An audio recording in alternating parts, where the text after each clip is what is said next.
Ismael, gusto en saludarlo, buenos días. Muy buenos días, Ciro. Me da mucho gusto saludarlo a usted y a Miriam y a su respetable auditorio. Antes de entrar al contenido del informe, ¿cuándo lo terminaron, Ismael? En fechas recientes terminamos, Ciro, los últimos dictámenes periciales que conforman parte del conjunto de evidencias con que contó la Comisión Nacional. Todavía, inclusive, la semana pasada, antepasada, con un grupo de peritos que conforman el personal de la Comisión Nacional, estuvimos discutiendo nuevamente punto por punto del documento que finalmente se presentó a los medios de comunicación. Visitador, entrando al tema es, todas las armas de las que ustedes obtienen los peritajes, todas las armas que se decomisaron en ese momento a las personas, a las víctimas, como ustedes llaman en el informe, ¿fueron disparadas en ese enfrentamiento? Tenemos nosotros, desde luego, algunas, los dictámenes periciales practicados por la Procuraduría General de Justicia. Perdón, se escucha mucho eco. Aquí se escucha bien, al aire se está escuchando muy bien. Perfecto. Sí. Decía yo de que contamos con todos los dictámenes periciales que practicó la Procuraduría General de Justicia del Estado de Michoacán, que, como ustedes saben perfectamente, fue la instancia de procuración que inició las investigaciones y que posteriormente declinó competencia en favor de la Procuraduría General de la República. En efecto, nosotros contamos con las pruebas de gris que se practicaron a las armas de fuego que resultaron positivas. Absolutamente todas. En efecto. Todas las personas que murieron, que son víctimas ahí, los 42, ¿dispararon? ¿Hay evidencia de que dispararon en este enfrentamiento con la Federal? Recordemos de que dentro de las pruebas químicas practicadas hay una prueba que se llama radioisonato de sodio, que permite determinar algunos elementos, en particular plomo y bario, productos de la deflagración de pólvora. Sin embargo, esta prueba, y esto está comprobado científicamente, no de ahora, tiene muchos años que está comprobado de que esta prueba, desde luego, es orientativa, no es definitiva. La prueba definitiva es algo que se denomina espectrometría de absorción atómica, que contiene, entre otros elementos, también la detección de antimonio. En este caso en particular se practicó también la prueba de absorción atómica, pero con una situación particular, que solamente se detectó plomo y bario y no se realizó la prueba correspondiente para la detección de antimonio, que sería la prueba determinante de que las personas hubieran disparado. Ahora, leyendo el informe, al menos la parte del informe que yo alcancé a leer, hay algo ahí que me cuesta entender. Los elementos de la Policía Federal, según la narrativa que ustedes marcan, habrían tenido poco más de 3 horas para alterar la escena del crimen. ¿Eso es correcto? 4 horas aproximadamente. 4 horas para alterar la escena del crimen, pero pues fueron muy competentes para aniquilar a 22 personas, pero muy incompetentes para alterar la escena del crimen durante 4 horas. Déjeme comentarle. Porque no la alteraron bien, porque después llegaron los peritos y encontraron evidencia suficiente para acusar cuando menos 22 ejecuciones extrajudiciales. 22 personas aniquiladas, asesinadas, para decirlo en términos que nos entienda la gente, visitador. Déjeme comentarle, sí. Ciro, que en efecto, dentro de la información con que contó la Comisión Nacional, primero hay una serie de inconsistencias en el parte informativo que fue suscrito por elementos de la Policía Federal, no solamente en cuanto a la conclusión del operativo, sino también en cuanto al inicio del enfrentamiento.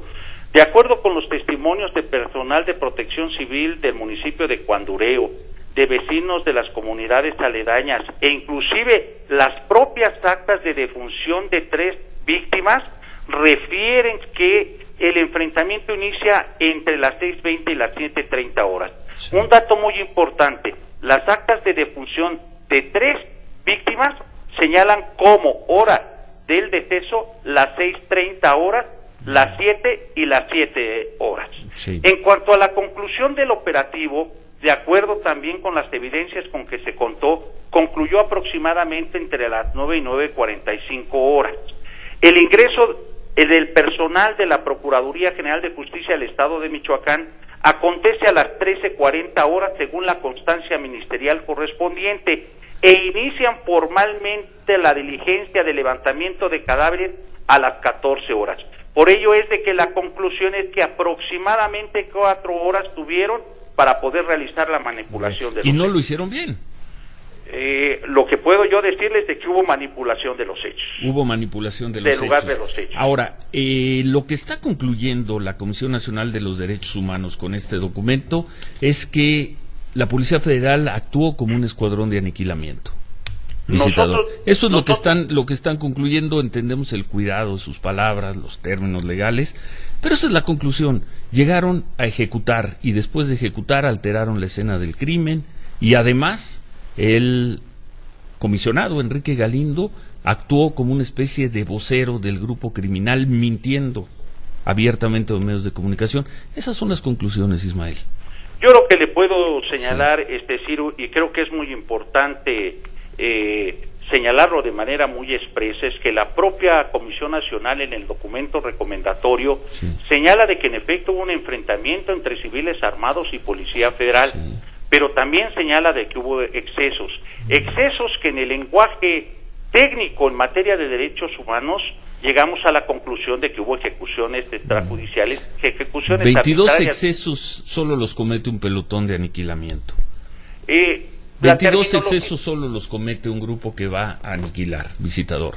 Nosotros lo que podemos señalar, Tiro, de acuerdo con las evidencias, es el uso excesivo de la fuerza que derivó en la ejecución arbitraria de las 22 personas, pero además también uso excesivo de la fuerza que derivó en la privación de la vida de 4 personas. Fueron a aniquilar. La Policía Federal llegó a aniquilar. Yo no podría señalar esa expresión. Lo que sí puedo señalarle es que hubo ejecuciones arbitrarias y uso excesivo de la fuerza. Mintió el comisionado Enrique Galindo. La versión del comisionado Enrique Galindo no corresponde prácticamente nada con la de la Comisión Nacional de los Derechos Humanos. Mintió el comisionado. Uno de los aspectos importantes que señalamos en el documento recomendatorio, tomando en cuenta de que en diversos medios de comunicación se publicaron y se transmitieron diversas declaraciones relacionadas con los fundamentalmente hechos, justificando la legalidad de la actuación de la Policía Federal, es precisamente de que se abstengan de hacer declaraciones públicas, sobre todo en aquellos casos que pudieran constituir un uso excesivo de la fuerza. Qué terrible, ¿no, visitador? Antes de contar una Comisión Nacional de Derechos Humanos que le pide a un actor público que no hable. Terrible.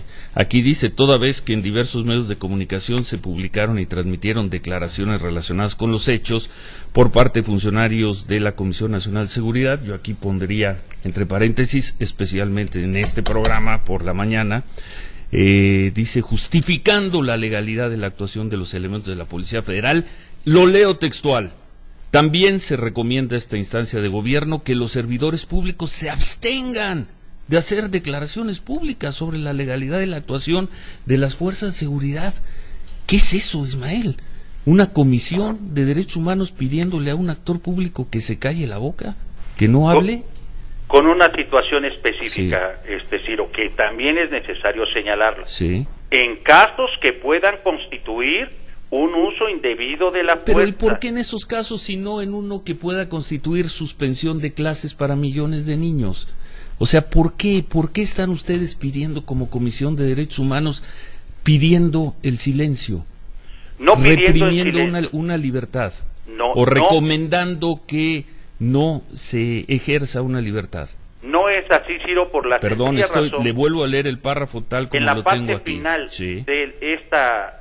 Dice, antes de contar con los resultados de una investigación sin demérito al derecho a la información. Es absoluta, esto no pasa, este párrafo no pasa el propedéutico de lógica formal, Sí, hay una contradicción terrible. Espérense, no hablen hasta que se tenga el resultado de la investigación. Si el resultado de la investigación dura 7 años, cállense la boca, 7 años. Pero en fin, no es el tema central. Miriam, tenías otra pregunta. Sí, otra pregunta, visitador. En estas 4 horas que usted dice que se modifica la escena del crimen, bueno, en la que se comprueba de acuerdo a las periciales, la Comisión Estatal de Derechos Humanos hace una relatoría que ustedes tienen seguramente en su expediente, en donde antes de que lleguen incluso los peritos a la escena del crimen de la Procuraduría Estatal, ya estaban presentes en esta escena que se estaba modificando el Procurador de Justicia del Estado de Michoacán. Había elementos de la zona militar también de Michoacán. ¿Estos servidores públicos se les interrogó? o se les va a hacer? Ellos estaban en este lapso de las 4 horas que usted dice que se modifica la escena. La información con que cuenta la Comisión Nacional es de que el apoyo del Ejército Mexicano es estrictamente para un apoyo perimetral. No ingresaron de la información con que contamos en el momento en que se desarrollaba el operativo, el enfrentamiento. Sí dieron apoyo perimetral, lo mismo en el caso de fuerzas de seguridad del orden estatal y municipal. Bueno, tendríamos muchas preguntas, no sé, Ismael, disculpe, Ismael. No, sí lo escucho. Perdón, es que no, pensé que no estaba escuchando. No, lo escucho. No sí. sé si habría la posibilidad de que nosotros pudiéramos estudiar con más detalle el informe e invitarlo a usted a platicar ya sobre el contenido. Creo que es un documento fundamental, muy importante. Yo insisto, están presentando a una policía federal que actuó como un pelotón de aniquilamiento. Nos gustaría estudiar con más detalle el documento e invitarlo, si esto es posible, incluso invitarlo, si puede venir al estudio un poco más adelante, la próxima semana, y hacerle ya preguntas muy, muy puntuales sobre el documento, ¿no? Entenderá que son, ¿cuántas páginas? 954. 950, pues sí nos tomaría un poco más de tiempo, más de 24 horas. Si podemos dejar esa entrevista quizá para la próxima semana. Con todo gusto, Y desde luego que sí, mucho. al contrario, Ciro, pero debo de señalar un punto que me parece importante. Si me permite, Ismael, tenemos que hacer una pausa. Ismael Eslava, y le decíamos que si nos daba tiempo de estudiar a fondo este informe que presentaron ayer de un tema que nos ha interesado mucho, los hechos en Tanoato en mayo del año pasado, que se habría oportunidad de invitarlo a estudio la próxima semana. En eso estaba despidiendo la entrevista y me pidió el visitador hacer una precisión. Lo escuchamos, Ismael. Gracias por esperarnos. Dos precisiones muy breves, sí. Ciro, que me parecen muy importantes por el comentario que hacía de cómo se presenta la Policía Federal. Sí. El documento recomendatorio que emite la Comisión Nacional, como en cualquier recomendación que emite, no busca descalificar instituciones o inhibir el debido ejercicio de sus atribuciones. Pero sí lo hace, Ismael. Lo que hace es notar conductas específicas de servidores públicos que en el desarrollo de sus funciones incumplieron normas y afectaron derechos. Primera. Dos. Y segunda, en cuanto a la ejecución arbitraria que se señalaba que no existe el tipo penal, en efecto, no existe el tipo penal. A la Comisión Nacional no le corresponde investigar delitos, pero sino violaciones a derechos humanos. Y en los estándares internacionales, desde luego que se habla de ejecución arbitraria. Hay precedentes de la Corte Interamericana de Derechos Humanos, hay protocolos en la materia, la propia Convención Americana sobre Derechos Humanos nos habla de que nadie puede ser privado de la vida arbitrariamente. Y si esto lo relacionamos con el artículo 1 de la Constitución, señala de que todas las personas gozarán de los derechos humanos consagrados, no solamente en la Constitución, sino también en los tratados internacionales en los que el Estado mexicano es parte. De acuerdo. Sí, de acuerdo. Dos, su primera aclaración es sobre una síntesis periodística que hacemos nosotros, y periodísticamente nosotros también tenemos el derecho, es decir, lo que presenta el documento de la Comisión Nacional de los Derechos Humanos presenta a la Policía Federal como un pelotón de aniquilamiento. El mismo derecho que tiene usted de usar sus términos legales, jurídicos, con mucho cuidado, lo tenemos nosotros para hacer una síntesis. Totalmente. Y es clarísimo que esa es la conclusión del informe de la Comisión de Derechos Humanos. El segundo punto, pues es una discusión, un debate que tendrán ustedes ahí con abogados, ministerios públicos, la Comisión Nacional, la PGR. Yo ni siquiera lo había tocado en esta entrevista. Ojalá tengamos oportunidad que nos dé la oportunidad de revisar con más profundidad el informe y poderlo invitar y entrar a tener una entrevista sobre los detalles, sobre los puntos del documento que presentaron ayer. Yo estoy a sus órdenes, Ciro, con enorme gusto. Le agradecemos. Al contrario, muy buenos días tengan ustedes.